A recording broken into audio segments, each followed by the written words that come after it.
Hello दोस्तों, ये मेरा छठा वीडियो है और ये छठा वीडियो भी जो है वो करंट अफेयर से रिलेटेड है। और आप लोगों को आज मैं धन्यवाद देना चाहता हूँ। आज मेरे 50 सब्सक्राइबर पूरे हो गए और आगे मैं जो है आगे से कभी भी जैसे जब लाइव आ पाऊंगा तो पहला क्वेश्चन जो दिन का होगा वो लाइव होगा और सबसे इम्पोर्टेंट क्वेश्चन होगा जिसमें मैं आपसे बात कर पाऊंगा और आपके कुछ क्वेरीज होंगे उसका भी मैं जवाब दे पाऊंगा। इसके लिए मैं बढ़िया से तैयार होकर आऊंगा। तो ठीक है, इसी का तुम पहला क्वेश्चन आज करते हैं। तो पहला क्वेश्चन है, किसी राज्य का डीजीपी पुलिस महानिदेशक रहते हुए किसी केंद्रीय सशस्त्र पुलिस बल का डायरेक्टर जनरल बनने वाले पहले व्यक्ति कौन है? तो एक बार फिर से क्वेश्चन रिपीट कर देता हूं। किसी राज्य का डीजीपी यानी पुलिस महानिदेशक, जो पुलिस का सबसे बड़ा पोस्ट होता है पुलिस महानिदेशक, रहते हुए किसी केंद्रीय सशस्त्र पुलिस बल का डायरेक्टर जनरल बनने वाले पहले व्यक्ति कौन है? तो उत्तर है राजविंदर सिंह भट्टी। तो ये जो है वर्तमान में पुलिस महानिदेशक बिहार के पोस्ट पर हैं। बिहार के पुलिस महानिदेशक राजविंदर सिंह भट्टी को केंद्रीय औद्योगिक सुरक्षा बल CISF central industrial security force की कमान सौंपी गई है। 1990 बैच के IPS अधिकारी RS भट्टी को CISF का DG बनाया गया।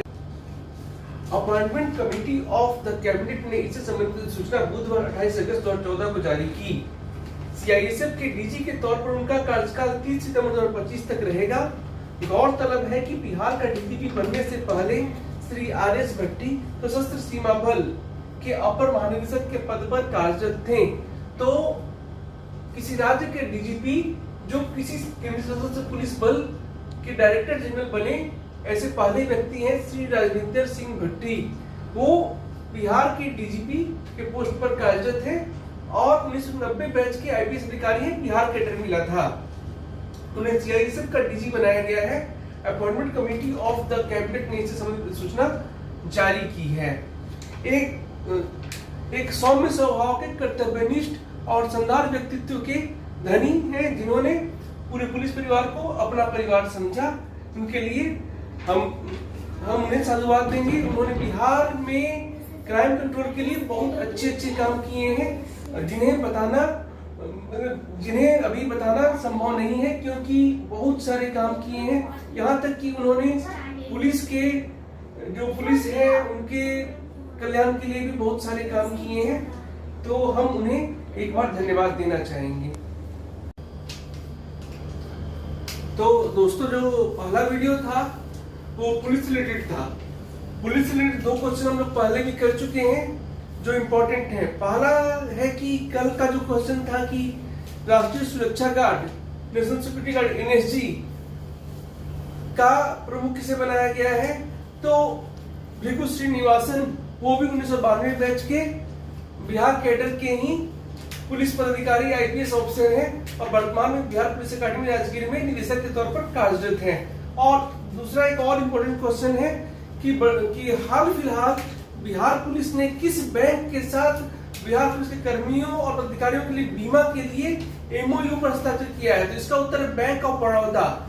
इस बीमा के तहत यदि कर्तव्य पर किसी पुलिस पदाधिकारी कर्मी की मौत होती है 2.3 करोड़ रुपए उनको दिए जाएंगे। और यदि आत्महत्या होता है,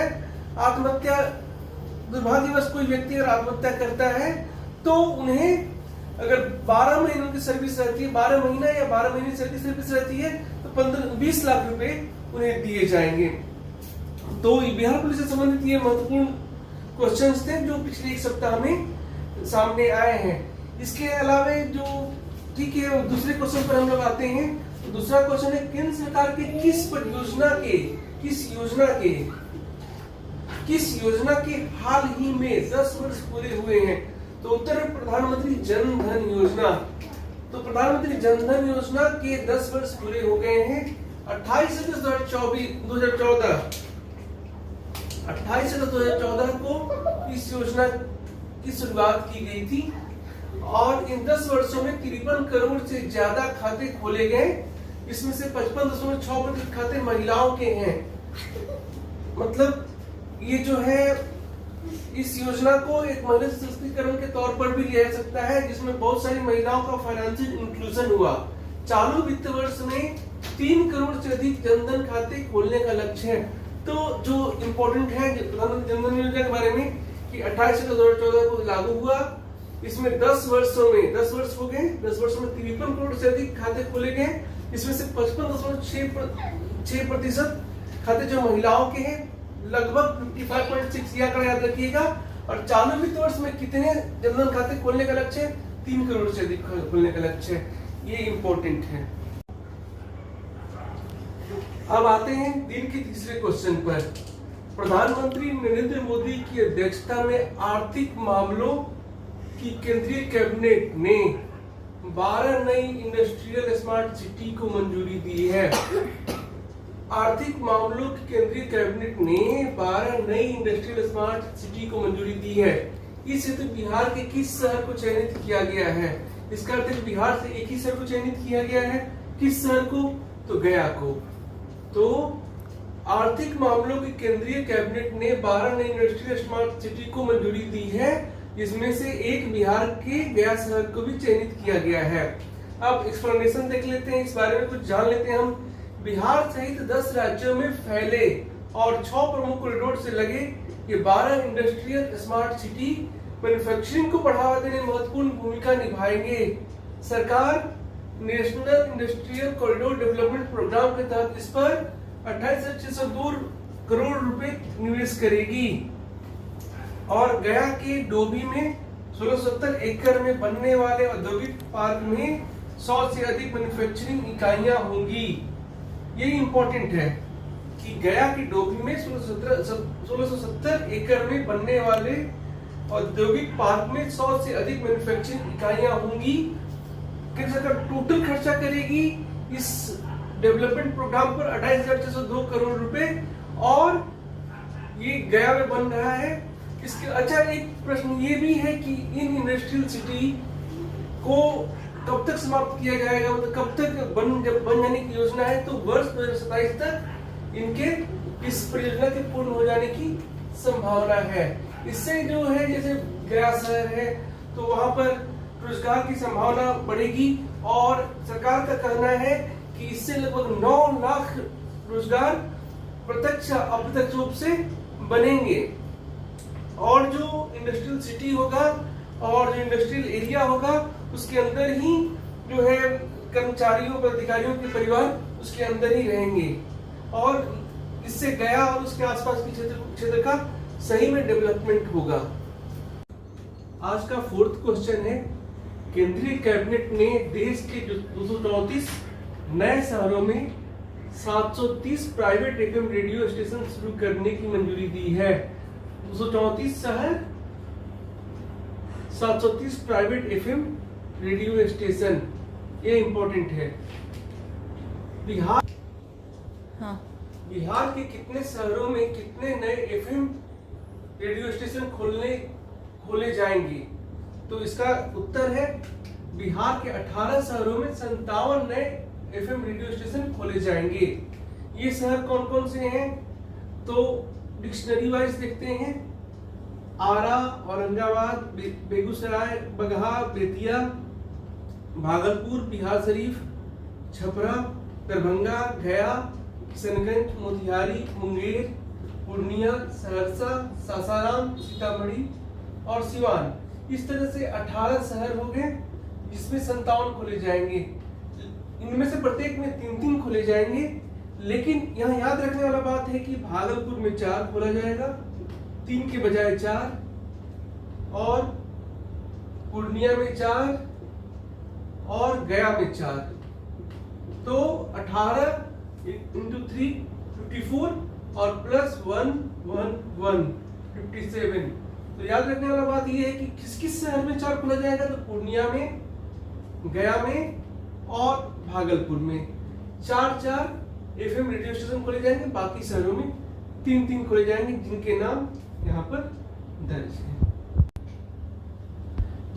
आज का 5th क्वेश्चन है, गैर लाभकारी संस्था IC3 की रिपोर्ट के अनुसार वर्ष 2022 में सर्वाधिक आत्महत्या किस राज्य के छात्रों ने की?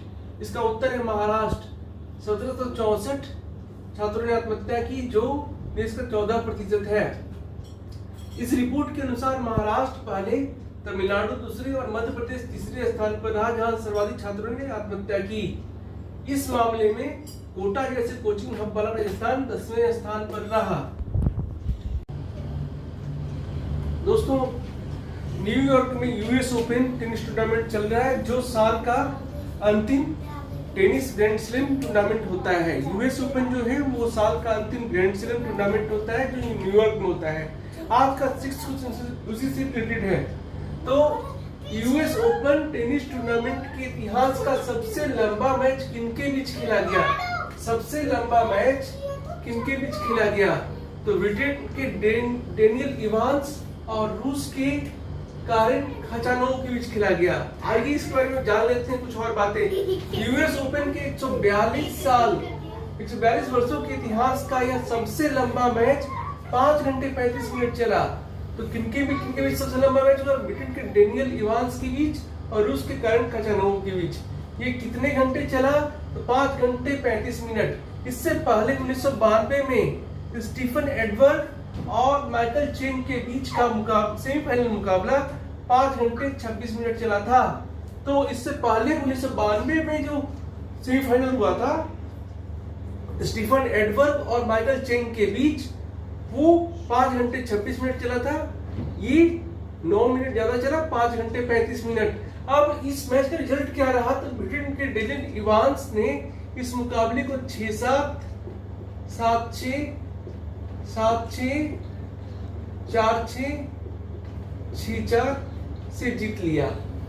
तो इस मुकाबले को जीता किसने? ब्रिटेन के डेनियल इवांस ने। 6-7, 7-6, 7-6, 4-6, 6-4। खैर ये बहुत इंपॉर्टेंट नहीं है।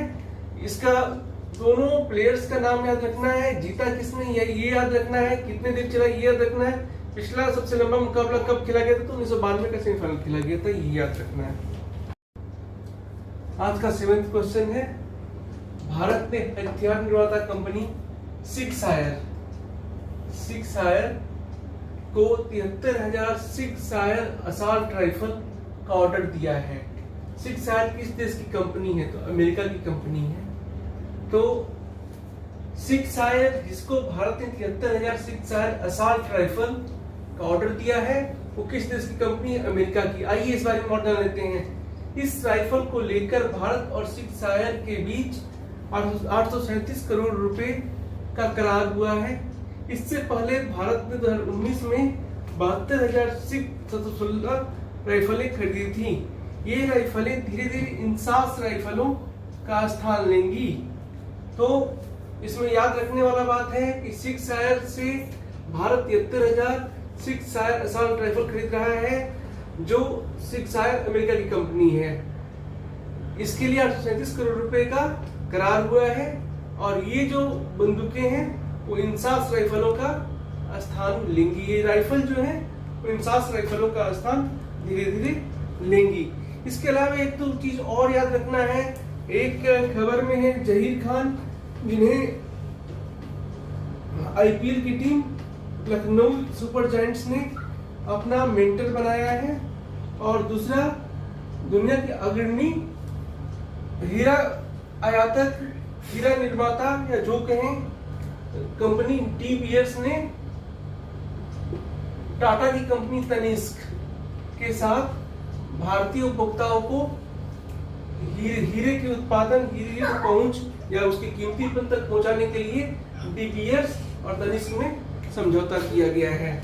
तो ये रहा दोस्तों आज का करंट अफेयर्स का क्वेश्चन, जो मुझे इंपॉर्टेंट लगा। आपसे अनुरोध है कि कृपया इस चैनल को सब्सक्राइब कर लें। और अगर आपको अच्छा लगता है, अगर आपको लगता है कि मेरे जो क्वेश्चंस जो सिलेक्ट करते हैं वो अच्छे हैं, मेरे कंटेंट अच्छे हैं और जो ये समझाया जाता है या जो भी एक्सप्लेनेशन है वो अच्छे हैं, तो कृपया इसे और लोगों को भी बताने का कष्ट करें और सब्सक्राइब करने के लिए भी सहयोग करें। धन्यवाद।